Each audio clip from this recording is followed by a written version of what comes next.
Hey guys, it's Jennie Wolek with Wolek Real Estate Group here in Tulsa, Oklahoma, Keller Williams Realty Advantage. I am so excited to introduce you to my friend Patrick Woods. Hello. Hello, Patrick. Hello. How are you? Patrick is so amazing and a great friend, and he's going to chat with us today. Let's just give a little quick bio. You can rattle it off probably faster than me of all the letters and leadership roles and all your awesomeness that you've experienced over the years. Okay, so real quick, my claim to fame, I guess, was a team leader of the Roseville Market Center when they were number one out of the entire company. So it's kind of like my peaked in 2011, 2012, Patrick Woods. Yeah. So I've been with Keller Williams since 2006, run market centers, 3 different market centers during that time. I currently have a real estate team, owner in multiple market centers, OP of the Elk Grove Market Center, which is right here in the Sacramento area. And then also a MAPS leadership coach and a career visioning leverage series instructor. So that's me in a nutshell. And I guess some would first off ask you, how the heck do you do all that? When I figure it out, I'll let you know. No, I think the big thing for me is one, honestly, when I stepped out of the team leader role, one of the things I missed the most out of that was the opportunity to make an impact in other people's lives on a direct scale. So that's part of why I went down the MAPS coaching route, was to give me that opportunity.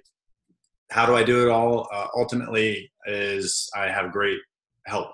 You know, Lauren, she's amazing. She keeps me on track and allows me to stay moving forward with momentum.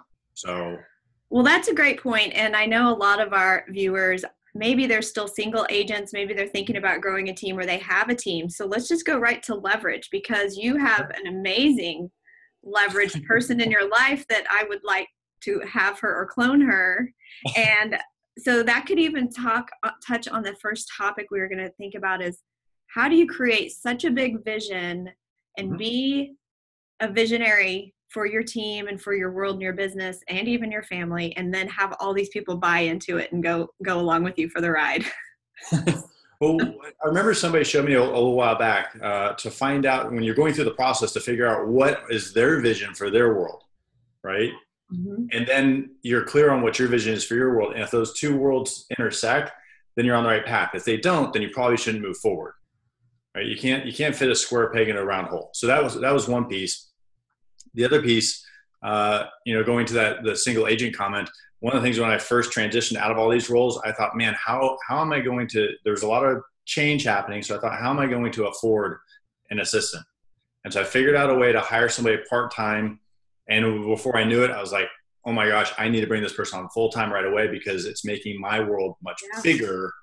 So that fear of making that first hire, even though I've coached agents for many years on it, the fear of making that first hire was, I had it too. And next thing I know, my calendar was packed because somebody was following up on emails and calls and booking stuff for the following week, because I was doing this in my schedule. I get so busy I couldn't follow up. And so she was helping with that. And I'm like, I need this person full time.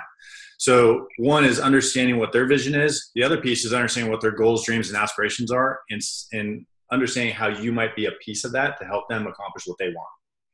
When you understand that, you get to dream and think big together. It's almost like everything's possible, or you're unstoppable. If that makes sense. It does. And let's tie into then the mindset. Mm-hmm. How has your mindset changed with your growth over the years? And then how do you share that with others? How's my mindset changed over the years? Well, fortunately, I've surrounded myself with a bunch of awesome people that cause me to play bigger and to think bigger, like you. Oh. Right? So that happens. I surround myself, you are the sum total of people you hang with. So hang out with people through Keller Williams or whatever you choose to do, making sure that the people are causing you to level up. Right. Mm-hmm. And so how's my mindset changed over the years? It's honestly just surrounding myself around people that are going, you know what would be awesome is having in the market center level, what would it be awesome would be having a market center with 1,000 agents. Mm-hmm. Somebody said, rock the comma, or somebody who says, hey, we're going to do 1,000 transactions. You go, holy cow.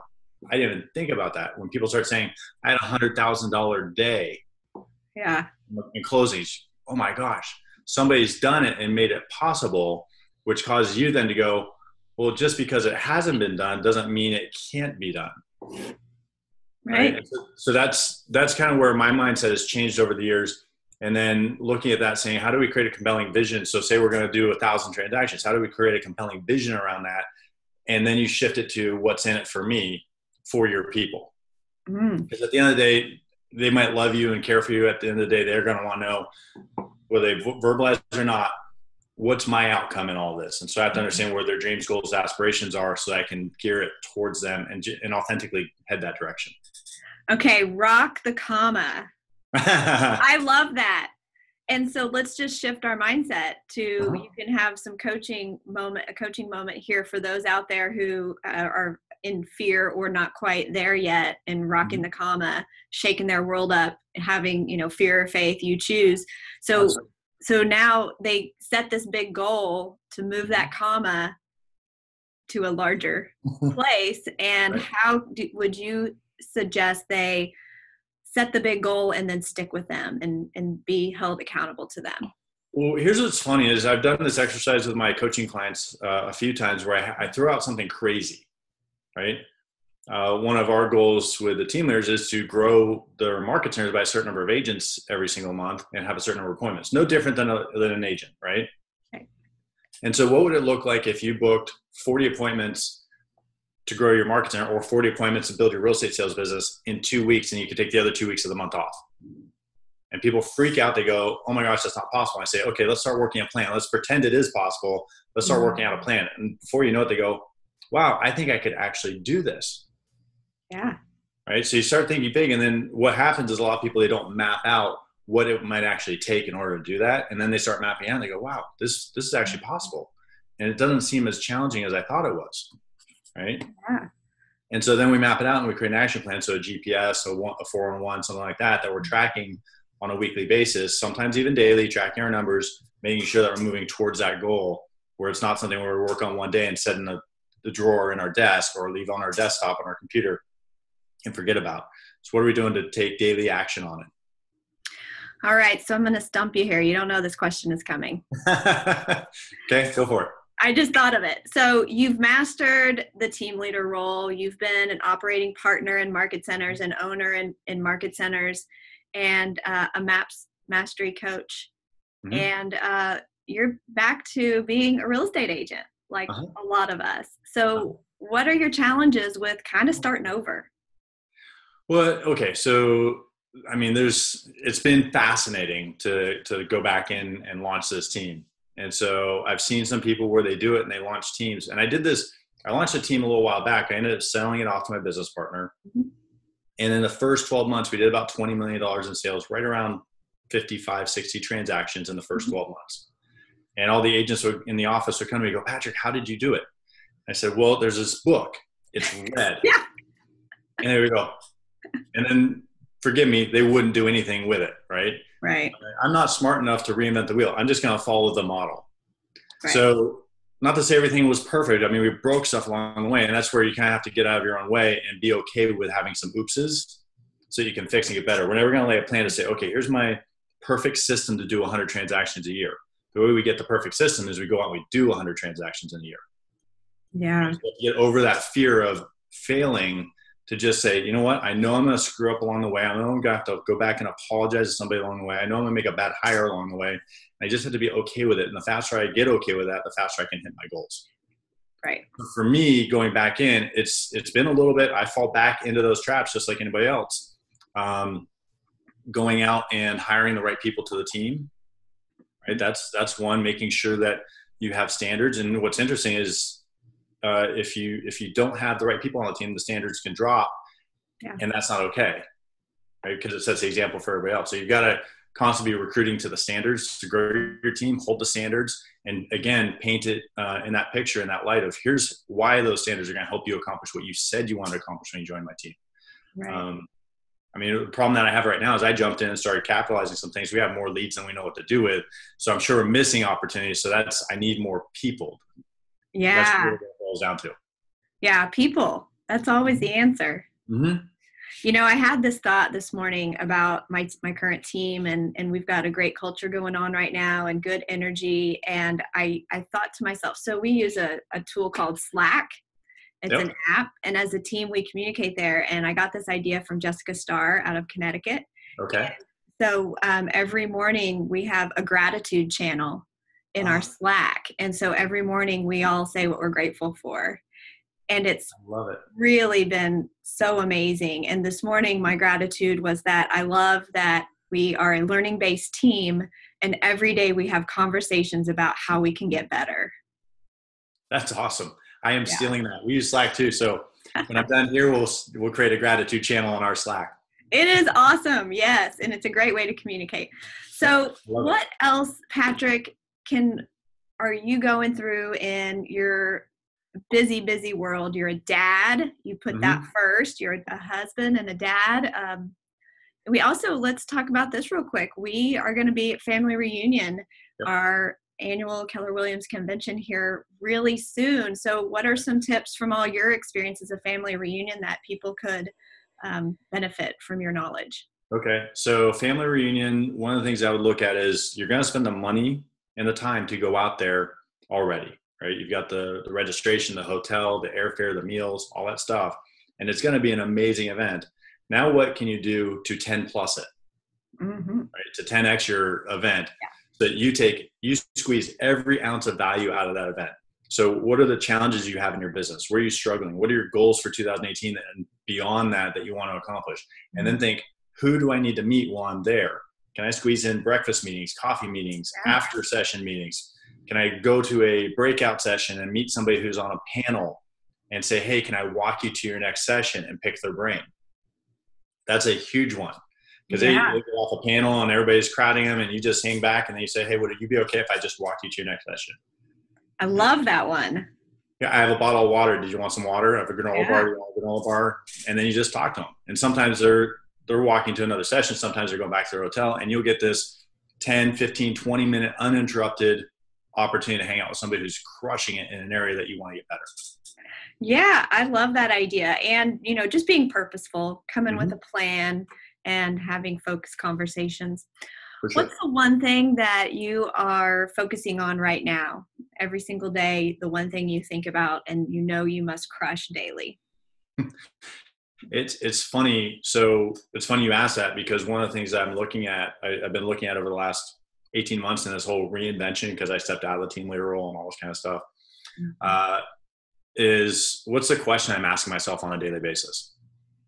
And my question was very limiting. I'll be real candid. My question was, what will other people think?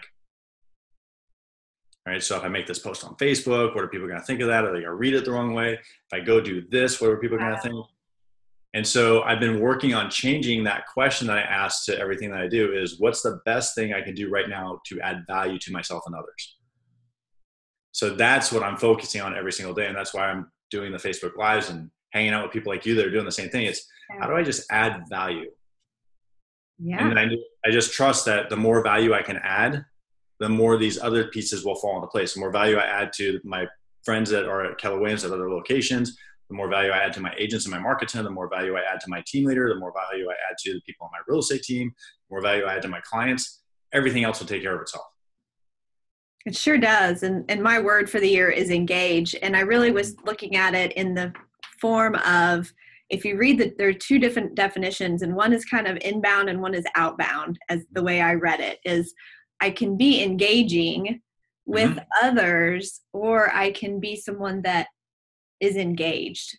So my goal is that, even with Facebook and all of the comments and posts and everything, I choose to be a little bit more engaged with others. Sometimes my brain doesn't have much room in it and I just shut down and I escape.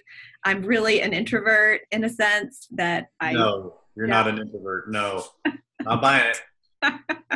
Well, okay, we'll talk later.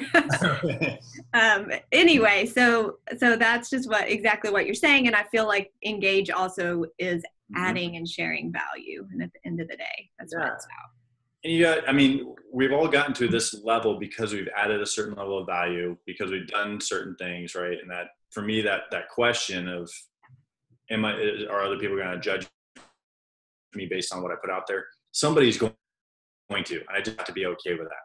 Yeah. Right. It's just the reality. Yeah. And if I'm not being true to who I am, then that's not going to be fun. Right. So. Well, any final words that you have to share, as it seems our Wi-Fi is getting silly on us? Is it? Oh no, it says it's unstable. So Okay. let's go real quick. Okay. So final thoughts that I would throw out there. One, get really clear on your vision for your future. So write out the one thing, do the someday long-term goals worksheet. Start goal setting now, start with the end in mind, work your way back. Yeah. What happens a lot of times is we get stuck in the survival mode and we stop dreaming. And then when we're in survival mode, everything feels like a task. And when we're dreaming, going, oh my gosh, I can go on these vacations, I can provide this for my family, I can do all this stuff. The tasks become a means to something much bigger, which creates a passion around it. Right? So what I would do is go on the onething.com, download that worksheet, start with that. And what will be funny is you'll start with your 1 year, which isn't the way to do it. You'll be able to fill that in, and then you'll get to Sunday and what do I even put in here? Right? Got to go the other way. Yeah, so you start with that, and you're going to struggle with it potentially at first. And the reality is now you've asked the question, your brain's going to be activated to start looking for things. Oh my gosh, I saw this show and they went to Italy. I've always wanted to go to Italy. Well, I'm going to write that on my someday goals. There you go. Italy. I didn't even see that. It was meant to be. I love it. So, but you start asking these questions, and now you start dreaming again. All of a sudden, you get excited about what you're doing in your business. So start with that, then work your way back to a GPS for the year, and then to your 401, and track that weekly. It's something where it's a habit that you have to get into. It's not going to be fun and cool and all that stuff. And when you see yourself starting to accomplish that, the goals that get you closer to accomplishing your personal stuff, that's where the excitement kicks in. There will be an emotional tie to doing these activities once you start seeing the results of those. And it's one of those, you just have to trust the process. Very successful people have done it. Why not follow their lead? Amen. Great one to end on. How can people get in touch with you if they have a referral to your area? Okay, so anywhere in the Sacramento area, Northern California, and honestly, if you have anything in California, reach out to me. If I can't help you, I will turn you on to the person that can. So I'm happy to help in any way. Patrick@patrickwoods.net is my email address. PatrickWoodsGroup.com, and you can find all information there. Awesome. Thank you for being a great friend and always adding value. Thank you, Jennie. Right back at you. I'll see you real soon, okay? Okay. Bye-bye.